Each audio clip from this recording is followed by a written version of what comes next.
বচন বেদ পাঠশালা। রীতি দুয়ার দাও খুলে করো শ্রবণ, প্রভুরই বচন বেদ পাঠশালা। নমস্কার, শুরু হলো বাইবেল অধ্যয়নমূলক অনুষ্ঠান বেদ পাঠশালা। এই অনুষ্ঠানে আপনাকে জানাই আমাদের প্রীতি ও শুভেচ্ছা। নিয়মিত এই অনুষ্ঠানে শুনতে পাবেন ঈশ্বরের বাক্য, পবিত্র বাইবেলের ধারাবাহিক বিশ্লেষণ। আশা করি এই অনুষ্ঠানের মধ্যে দিয়ে আত্মিকভাবে বৃদ্ধি লাভ করছেন।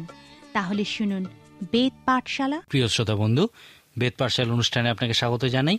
আর এখন আমরা 2 করিন্থীয় পুস্তকটি অধ্যয়ন করছি। আপনার কাছে বাইবেল থাকলে 2 করিন্থীয় 8 ও 9 অধ্যায় খুলুন। আমি আরেকবার আপনাকে বলে দিই যে আমি শুধুমাত্র এই পত্রটির একটা ভূমিকা এবং সামান্য কিছু বিষয়ে আলোচনা করছি। এখানে অনেক সুগভীর বিষয় আছে যা আমি আলোচনা করিনি। এই অধ্যয়নে আমার উদ্দেশ্য হলো আপনাকে দেখানো যে আপনি কিভাবে বাইবেলের এই বইগুলি অধ্যয়ন করবেন। 2 করিন্থীয় 8 এবং 9 অধ্যায়ে আমরা এই পত্রের একটি ব্যবহারিক বিষয় দেখতে পাই। এই বিষয়টি দেখার আগে আমি আপনাকে এই পত্রের অন্যান্য মহান অংশগুলিও দেখার জন্য বলবো। যেমন এখানে একটা সুন্দর অংশ আছে যেখানে সাধু পৌল ব্যক্তিগত সম্পর্কের বিষয়ে আমাদেরকে বলেছেন। তিনি বলেছেন, আমি যদি তোমাদিওকে দুঃখিত করি তবে আমার আনন্দদায়ক কে? কেবল সেই যে আমার দ্বারা দুঃখিত হয়। আমার মনে হয় এখানে আমরা অনেক সুগভীর এবং ব্যবহারিক সত্য দেখতে পাই। আপনার বিবাহিত জীবনে ইহা ব্যবহার করুন, বিশেষ করে যদি আপনি অবসরপ্রাপ্ত হন। প্রায়শই কাজের জন্য যখন স্বামী বাড়ির বাইরে যান তা তার স্ত্রীর কাছে আশীর্বাদের বিষয় হয়, কিন্তু অবসর গ্রহণের পর যখন তারা দুইজন সবসময় এক জায়গায় থাকেন তখনই ইহাই তাদের কাছে একটা কঠিন পরীক্ষা স্বরূপ হয়। এখন চিন্তা করুন, যাকে আপনি ভালোবাসেন, যার সঙ্গে আপনি থাকেন, তাকে যদি আপনি দুঃখিত করেন, সে ছাড়া আর কে আপনাকে গড়ে তুলবে যাকে আপনি দুঃখিত করেছেন? এই পৃথিবীতে সেই হচ্ছে শেষ ব্যক্তি যাকে আপনি আঘাত দিতে পারেন, কারণ সে ছাড়া আপনাকে আর কে গড়ে তুলবে, যাকে সর্বদা আপনি আঘাত দিয়ে এসেছেন। 2 করিন্থীয় 6 অধ্যায় শেষে সাধু পৌল আমাদেরকে একটা সুন্দর অংশ দিয়েছেন যেখানে তিনি পৃথক থাকা, পূর্ব সংস্কার এবং বিভেদের বিষয় শিক্ষা দিয়েছেন। যাই হোক, এই বিভেদ বা পূর্ব সংস্কার বা পৃথকীকরণের ভিত্তি কিন্তু জাতি অথবা বিজাতীয় প্রেক্ষাপট বা সামাজিক অবস্থান নয়। এই ভিত্তি হলো বিশ্বাস। এই অংশে সাধু পৌল বলেছেন, তোমরা অবিশ্বাসীদের সহিত অসমভাবে জোয়ালিতে আবদ্ধ হইও না, কারণ একজন বিশ্বাসী এবং একজন অবিশ্বাসী সমান নয়। এরপর তিনি পুরাতন নিয়ম উদ্ধৃত করে বলেছেন, তোমরা তাহাদের মধ্য হইতে বাহির হইয়া আইসো এবং পৃথক হও, ইহা প্রভু কহিতেছেন, এবং অশুচি বস্তু স্পর্শ করিও না, তাতে আমি তোমাদিওকে গ্রহণ করিব এবং তোমাদের পিতা হইব ও তোমরা আমার পুত্রকন্যা হইবে। সাধু পৌল এখানে বলেছেন যে আমাদের এক অর্থে অবিশ্বাসীদের থেকে পৃথক থাকা উচিত। এখন আমরা জগৎ সংসার ছেড়ে বেরিয়ে আসতে পারি না, তাহলে আমরা কারুর কাছে পৌঁছাতে পারবো না। আক্ষরিক অর্থে সাধু পৌল এখানে বলতে চেয়েছিলেন, তাদের মধ্যে দাঁড়াও কিন্তু পৃথক থাকো। সাধু পৌল বলেছেন, এই জগৎ ছেড়ে আমাদের বেরিয়ে আসা উচিত নয়, কিন্তু এখানেই আমাদের স্বতন্ত্র থাকতে হবে। ইহা কখনোই ভোলা উচিত নয় যে আমাদেরকে স্বতন্ত্র থাকতেই হবে কারণ আমরা শ্রেষ্ঠ, রূপান্তরিত এবং আমাদের একটা পা স্বর্গে আছে। আমাদের পরিবর্তনের অভিজ্ঞতা আছে, মরুপ্রান্তর এবং স্বর্গীয় অভিজ্ঞতা আছে। অন্যদের সঙ্গে কখনোই আমরা একই তালে চলতে পারি না। 2 করিন্থীয় 8 ও 9 অধ্যায় দুইটি বাইবেলের দেওয়ান ও দানশীলতার বিষয়ে সব থেকে মহানতম অধ্যায়। এই বিষয়টি মোটেও জনপ্রিয় নয়। কোনো একজন প্রচারক ঠিক করেছিলেন যে তিনি কখনোই এই টাকা পয়সার বিষয়ে প্রচার করবেন না, কারণ তিনি শুনেছিলেন যে কোনো একটি পরিবারে স্বামী কিছুতেই গির্জায় যেত না। তারপর একদিন যখন তার পরিবার অনেক চেষ্টার পর তাকে গির্জায় নিয়ে গেছিল, সেই দিনই সেখানে দান দেওয়ার বিষয়ে প্রচার করা হয়েছিল। ফলে সেই ব্যক্তি বলেছিলেন, এরা শুধু আমাদের কাছে টাকা পয়সাই চায়। এরপর থেকে সেই ব্যক্তি আর কখনো গির্জায় যাননি। যাই হোক, পরবর্তী সময়ে সেই প্রচারক শিখেছিলেন যে একজন পালক রূপে তার লোকেদের আত্মিক উত্তমতা দেখাশোনার ভার তারই, এবং তিনি ইহাও শিখেছিলেন যে পবিত্র শাস্ত্র বলে কোনো মানুষের আত্মিক উন্নতি দেওয়ান পদ এবং দানশীলতার প্রতি বিশ্বস্ততা ও অবিশ্বস্ততার উপরেও নির্ভর করে। লুক 16 অধ্যায়ে যীশু খ্রিস্ট অসৎ দেওয়ানের উপমার মধ্যে দিয়ে শিক্ষা দিয়েছেন যে আপনি যদি এই বিষয়ে বিশ্বস্ত না হন তাহলে ঈশ্বর আপনাকে প্রকৃত সত্য ধনে আশীর্বাদ করবেন না। ঈশ্বর আপনার থেকে আত্মিক আশীর্বাদ তুলে নেবেন। আর যখন ইহা ঘটে তখন প্রত্যেক মণ্ডলীতে এই দানশীলতার বিষয়ে প্রচার করা উচিত। অনেক সময় মানুষ বিভিন্ন অশান্তিতে থাকেন। তার একটা কারণ হতে পারে যে তারা ঈশ্বরের জন্য সামান্য কিছুও দান করে না। এই রকম অবস্থায় দান করার বিষয় প্রচার করা খুবই প্রয়োজনীয়। এই দানশীলতার বিষয় প্রচার করার জন্য দ্বিতীয় করিন্থীয় 8 ও 9 অধ্যায়ের মতো মহান 2টি অধ্যায় আর খুঁজে পাওয়া যাবে না।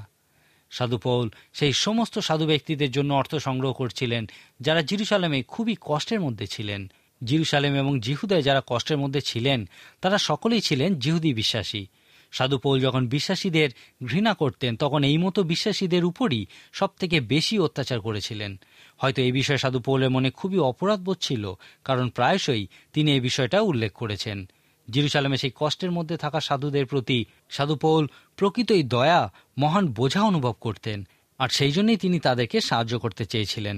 সাধু পৌলের সেবা কাজ প্রাথমিকভাবে পরজাতীয়দের প্রতিই ছিল। করিন্থ, ইফিসীয় এবং কলসিয়ার বিশ্বাসীরা পরজাতিই ছিল। সাধু পৌল সমস্ত অজিহুদি পৃথিবীতে একজন মহান প্রচারক ছিলেন, কিন্তু এই সমস্ত অজিহুদি পৃথিবীতে প্রচার করার সময় তিনি সেই জেরুজালেমে অত্যাচারিত জিহুদি সাধুদের জন্য প্রচুর দান সংগ্রহ করেছিলেন। তিনি করিন্থ থেকেও এই দান সংগ্রহ করতে চেয়েছিলেন। সেই জন্যেই এই 8 ও 9 অধ্যায় তিনি করিন্থীয়দের এই দান দেওয়ার বিষয়ে নির্দেশ দিয়েছিলেন। এই অধ্যায় 2টি সংক্ষেপে বর্ণনা করার আগে এই অধ্যায় 2টি আমি পড়তে চাই, কারণ এই সুগভীর অংশটি সাধু পৌলের রাজনৈতিক কৌশল এবং বিচক্ষণতা বিষয়ক উপহারের বর্ণনা করে। সাধু পৌলকে অনেকে মহান বিক্রেতা বলে। তিনি বিভিন্ন বিষয়ে মহান ছিলেন। তিনি করিন্থীয়দেরকে এই দানশীলতার বিষয়ে বলার সময় প্রকৃত মহান কূটনীতির প্রয়োগ করেছিলেন। তার এই পদ্ধতির বিষয়ে এই 2টি অধ্যায়ে বর্ণনা দেখতে পাওয়া যায়। আপনার নিশ্চয়ই মনে আছে যে আমি বলেছিলাম সেই দাঙ্গার পর যখন তিনি ইফিস ত্যাগ করেছিলেন তিনি সোজা ফিলিপিতে গেছিলেন, কারণ তিনি কষ্টের মধ্যে ছিলেন এবং ফিলিপি ছিল তার পছন্দের মণ্ডলী। এই ফিলিপিওরাই তাকে অবিরত সাহায্য করেছেন। সাধু পৌল করিন্থীয়দেরকে লিখেছিলেন, আমি অন্যান্য মণ্ডলীতে ডাকাতি করেছি যেন তোমাদের মধ্যে সেবা কাজ করতে পারি। এখানে তিনি বলতে চেয়েছিলেন যে তিনি ফিলিপিও মণ্ডলী থেকেই সাহায্য নিয়ে করিন্থীয় মণ্ডলীতে সেবা কাজ করেছেন। সাধু পৌল যে কোনো কাউকেই তার সেবা কাজের জন্য সাহায্য করতে দিতেন না। তিনি প্রথমে স্থির নিশ্চিত হতেন যে সেই ব্যক্তি আত্মিক কিনা, রূপান্তরিত হয়েছেন কিনা, তার একটা পা স্বর্গে আছে কিনা, এবং সে এই সমস্ত কিছু ঈশ্বরের ভালোবাসায় করছেন কিনা। সাধু পৌল নিশ্চিত হতে চাইতেন যে সেই ব্যক্তি ঈশ্বরের আরাধনার অংশরূপেই তাকে সেই দান দিচ্ছেন কিনা, অথবা তিনি তার থেকে কোনো রকম সাহায্যই নিতেন না। সাধু পৌল যখন করিন্থীয়, ইফিসীয় এবং থিসলনিকীয়দের মধ্যে সেবা কাজ করেছিলেন তখন তিনি তাদের থেকে কোনো সাহায্য নেননি। যতক্ষণ না ফিলিপিওদের সাহায্য আসত তিনি তাম্বু তৈরি করে তিনি নিজের ও তার সহকারীদের খরচ চালাতেন, কিন্তু এমন কারো সাহায্য নিতেন না যারা আত্মিক মানুষ নন। সেই ফিলিপি থেকে করিন্থীয়দের পত্র লেখার সময় সাধু পৌল করিন্থীয়দের কাছে সুন্দরভাবে ফিলিপিওদের দানশীলতার বিষয়টি তুলে ধরেছেন। সাধু পৌল বলেছেন, আমি চাই তোমরা জানো যে কিভাবে এই ফিলিপিওরা দান দেয়। আমি চাই তোমরা দানশীলতার বিষয়ে ফিলিপিওদের মতামত, উদ্দেশ্য এবং পদ্ধতির বিষয়ে জানো। এই জন্যই সাধু পৌল করিন্থীয়দের কাছে ফিলিপিওদের, যাদেরকে তিনি মাকিদনীয় ভাতৃগণও বলতেন, তাদের দানশীলতার বিষয়টি তুলে ধরেছেন। 2 করিন্থীয় 8 ও 9 অধ্যায়ে এই বিষয়ে সাধু পৌল বলেছেন, আর ভাতৃগণ, মাকিদনিয়া দেশস্থ মণ্ডলী সমূহে ঈশ্বরের যে অনুগ্রহ দত্ত হইয়াছে তাহা আমরা তোমাদিওকে জ্ঞাত করিতেছি। ফলত ক্লেশরূপ মহাপরীক্ষার মধ্যেও তাহাদের আনন্দের উপচয় এবং অগাধ দীনতা তাহাদের দানশীলতারূপ ধনের উদ্দেশ্যে উপচিয়া পড়িয়াছে। কেননা আমি সাক্ষ্য দিতেছি যে তাহারা সাধ্য পর্যন্ত বরং সাধ্যের অতিরিক্ত পরিমাণে স্বইচ্ছায় দান করিয়াছিল। বিস্তর অনুনয় সহকারে সেই অনুগ্রহের সম্বন্ধে এবং পবিত্রগণের পরিচর্যার সহভাগিতার সম্বন্ধে আমাদের কাছে অনুরোধ করিয়াছিল। ইহাতে তাহারা যে আমাদের আশামতো কর্ম করিল কেবল তাহা নয়, বরং ঈশ্বরের ইচ্ছাক্রমে আপনাদিওকেই প্রথমে প্রভুর এবং আমাদের উদ্দেশ্যে প্রদান করিল। সেই জন্য আমরা তিতকে অনুরোধ করিলাম যেন তিনি পূর্বে যেমন আরম্ভ করিয়াছিলেন তেমনি তোমাদের মধ্যে সেই অনুগ্রহ কার্য সমাপ্তও করেন। এরপর তিনি করিন্থীয়দের উদ্দেশ্যে বলেছেন, ভালো, তোমরা যেমন সর্ববিষয়ে উপচিয়া পড়িতেছ, বিশ্বাসে, বক্তৃতায়, জ্ঞানে, সর্বপ্রকার যত্নে এবং আমাদের প্রতি তোমাদের প্রেমে, তেমনি যেন এই অনুগ্রহ কার্যে উপচিয়া পড়ো। আমি আদেশস্বরূপে বলিতেছি না, কিন্তু অন্য লোকেদের যত্ন দ্বারা তোমাদেরও প্রেমের যথার্থতা পরীক্ষা করিতেছি। এরপর এই প্রসঙ্গে আমরা একটা মহান পদ দেখি, লেখা আছে, কেননা তোমরা আমাদের প্রভু যীশু খ্রিস্টের অনুগ্রহ জ্ঞাত আছো। তিনি ধনবান হইলেও তোমাদের নিমিত্ত দরিদ্র হইলেন, যেন তোমরা তাহার দারিদ্রতায় ধনবান হও। আর এই বিষয়ে আমার মত জানাইতেছি, কারণ তোমাদের পক্ষে ইহা মঙ্গলকর, যেহেতু তোমরা গত বছর হইতে কেবল কার্য করিতে নয়, কিন্তু ইচ্ছা করিতেও প্রথমে আরম্ভ করিয়াছ। আর এখন সেই কার্যও সমাপ্ত করো। যেমন ইচ্ছা করায় আগ্রহ ছিল, তদ্রূপ যাহার যাহা আছে তদনুসারে যেন সমাপ্তিও হয়। কেননা যদি আগ্রহ থাকে তবে যাহার যাহা আছে তদনুসারে তাহা গ্রাহ্য হয়, যাহার যাহা নাই তদনুসারে নয়। কেননা একথা বলি না যে অন্য সকলের আরাম ও তোমাদের যেন ক্লেশ হয়, বরং সাম্যভাবে নিয়ম অনুসারে হোক। এই বর্তমান সময়ে তোমাদের উপচয় উহাদের অভাব পূর্ণ হোক, যেন আবার উহাদের উপচয় তোমাদের অভাব পূর্ণ হয়। এই রূপে যেন সাম্যভাব হয়, যেমন লেখা আছে, যে অধিক সংগ্রহ করিল তাহার অতিরিক্ত হইল না, এবং যে অল্প সংগ্রহ করিল তাহার অভাব হইল না। কিন্তু ঈশ্বরের ধন্যবাদ হোক, তিনি তিতের হৃদয়ে তোমাদের নিমিত্ত সেই প্রকার যত্ন প্রদান করিয়াছেন।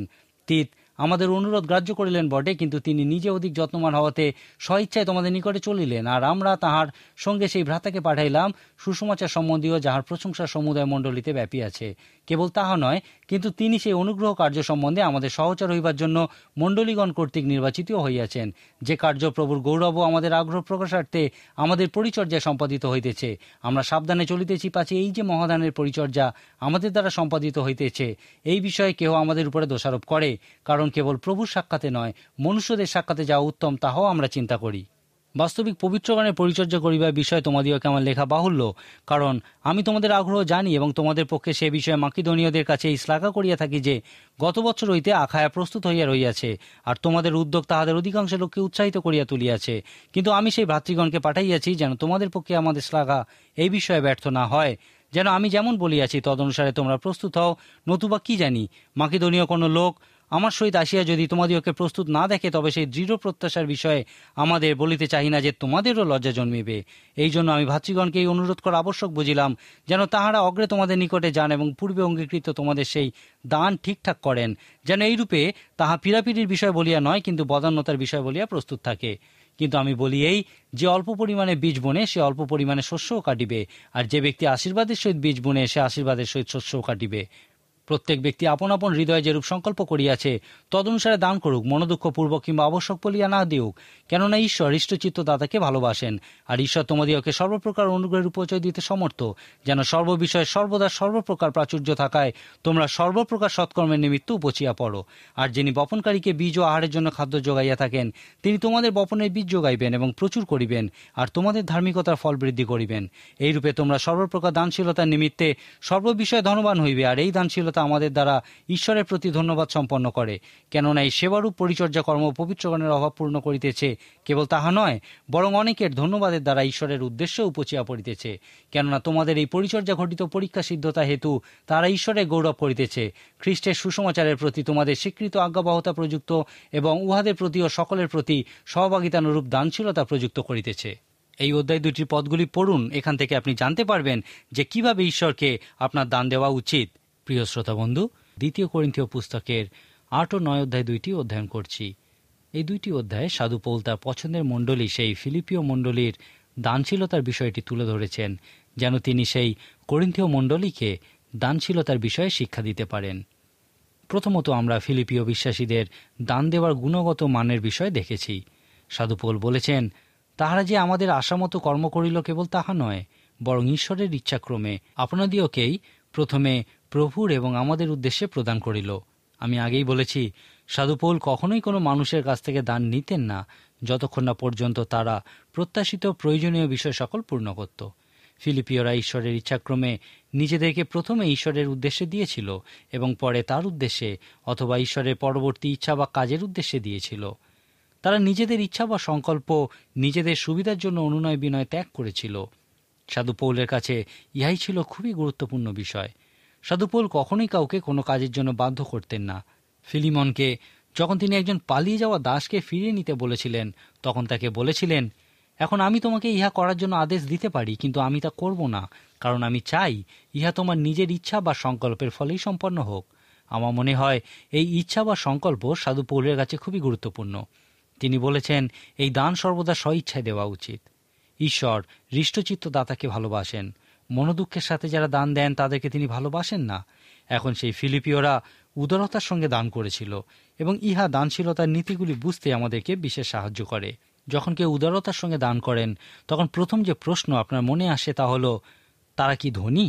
কিন্তু সাধু পৌল বলেছেন, ক্লেশরূপ মহাপরীক্ষার মধ্যেও তাহাদের আনন্দের উপচয় এবং অগাধ দীনতা তাহাদের দানশীলতারূপ ধনের উদ্দেশ্যে উপচিয়া পড়িয়াছে। এই লোকেরা ধনী ছিল বলে যে দিয়েছিল তা নয়, কিন্তু তারা মহা কষ্টের মধ্যে, অত্যন্ত দারিদ্রতার মধ্যে দিয়েই দিয়েছিল। এখন ইহা তাদের দান দেওয়ার দক্ষতার বিষয়ে প্রশ্ন তোলে।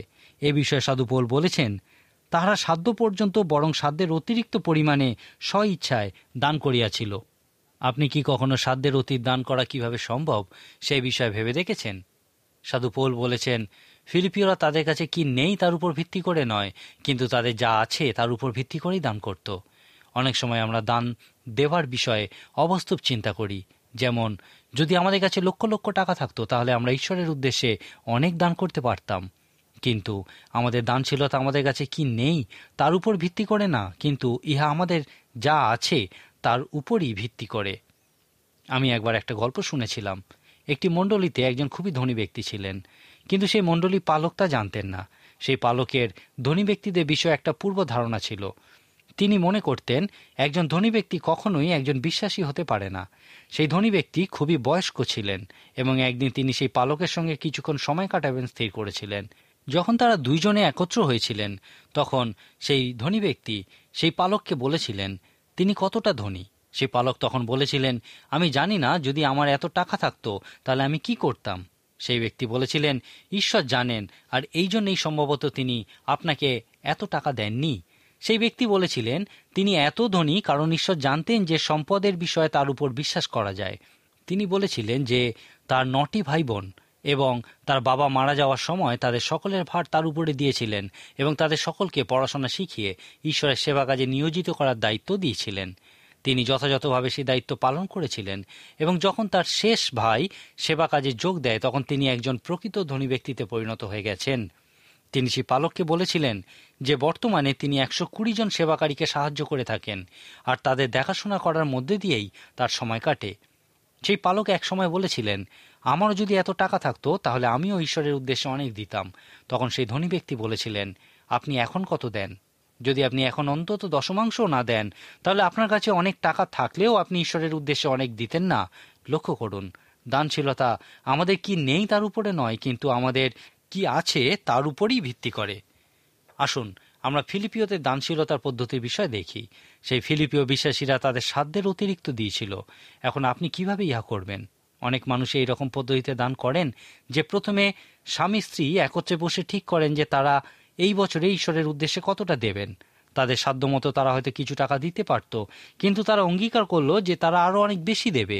তারপর ঈশ্বর তাদের মধ্যে কাজ করলেন এবং সেই বছরই অন্য কোনোভাবে তাদের সেই অতিরিক্ত টাকা জোগাড় হয়ে গেল। হয়তো তারা সেখান থেকে টাকা পাবে তা আশাও করেননি। ইহাই হলো সাধ্যের অতিরিক্ত দেওয়ার দক্ষতা। এই জন্যে সাধু পৌল এই অধ্যায় 2টির শুরুতেই বলেছেন, মাকেদোনিয়া দেশস্থ মণ্ডলীসমূহে ঈশ্বরের যে অনুগ্রহ দত্ত হইয়াছে তাহা আমরা তোমাদিগকে জ্ঞাত করিতেছি। এখানে অনুগ্রহ শব্দের জন্য যে গ্রিক শব্দটা তিনি ব্যবহার করেছিলেন তা হল খ্যারিস বা ক্যারিশমা, যার অর্থ হল আপনার জীবনে ঈশ্বরের ক্ষমতা ও আশীর্বাদ। ইহা আপনি নিজে যে কৃতিত্ব অর্জন করেছেন তা নয়, কিন্তু ইহা আপনার জীবনের সম্ভব হয়েছে কারণ আপনার জীবনে ঈশ্বরের অনুগ্রহ আছে। আপনিও দানশীলতার ক্ষেত্রে ঈশ্বরের অনুগ্রহ প্রমাণ করতে পারেন। সাধু পৌল ইহাকেই দানশীলতার অনুগ্রহ বলেছেন। ফিলিপিও বিশ্বাসীদের দানশীলতার ক্ষেত্রে সমভাবও ছিল। যখন সাধু পৌল লিখেছেন যে সেখানে হয়তো সমভাব ছিল, তিনি দানশীলতার ক্ষেত্রে একটা বিশেষ বিষয়ের কথাই বলেছিলেন। আমি জানি না ঈশ্বর কিভাবে ইহা সম্পন্ন করেন, কিন্তু তিনি অবশ্যই ইহা সম্পন্ন করেন।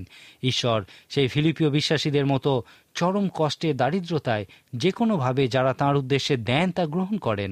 সেই বিধবার একমাত্র সম্বল সেই সিকি গ্রহণ করেন এবং তা কোনো ধনী ব্যক্তির অগাধ সম্পদের মধ্যে দিয়ে সামান্য কিছু দান যা তাদের সাধ্যের মধ্যেই থাকে সেই দানের থেকে অনেক বেশি করে ব্যবহার করেন। সাধু পৌল বলেছেন, দানশীলতার ক্ষেত্রে এই মহান সমভাব বা সমতা দেখা যায় যা ঈশ্বরের অনুগ্রহেই সম্পন্ন হয়। দানশীলতা হল সমানুপাতিক বা সুসামঞ্জস্যপূর্ণ। প্রত্যেক মানুষেরই উচিত তার যা আছে সেই অনুপাতেই দেওয়া। পুরাতন নিয়মে দশমাংশ দেওয়ার ব্যবস্থা ছিল।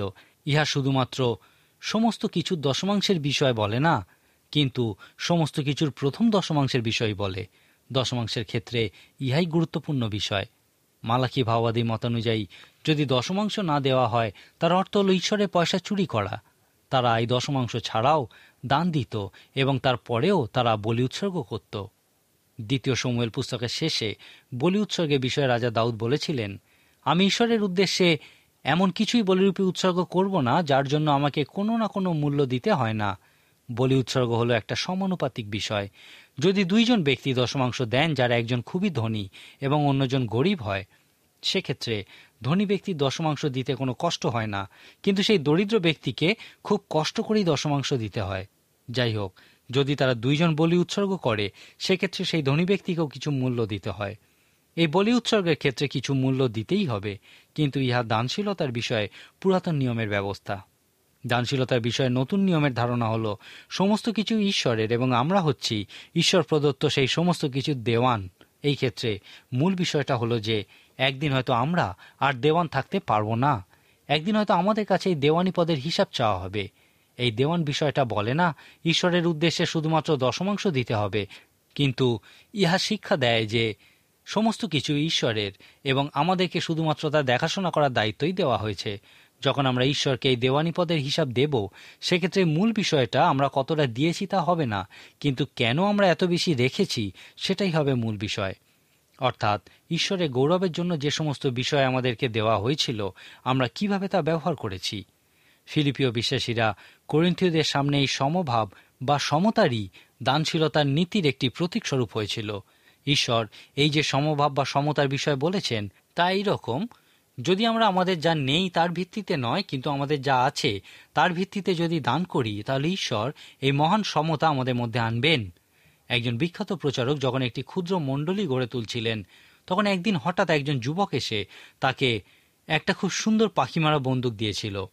সেই প্রচারক চিন্তা করেছিলেন যে সেই যুবক যেহেতু তাকে নয় কিন্তু ঈশ্বরের কাজের উদ্দেশ্যেই সেই বন্দুকটা দিয়েছে, সেই জন্য তিনি তা গ্রহণ করেছিলেন এবং সেটা একটা বন্দুক বিক্রেতার কাছে নিয়ে গিয়েছিলেন যেন তা বিক্রি করতে পারেন। সেই বন্দুক বিক্রেতা সেই প্রচারককে প্রশ্ন করেছিলেন যে আপনি কি প্রচার করেছিলেন যে কোনো মানুষ তার প্রিয় পাখি মারা বন্দুক পর্যন্ত দান করতে পারে।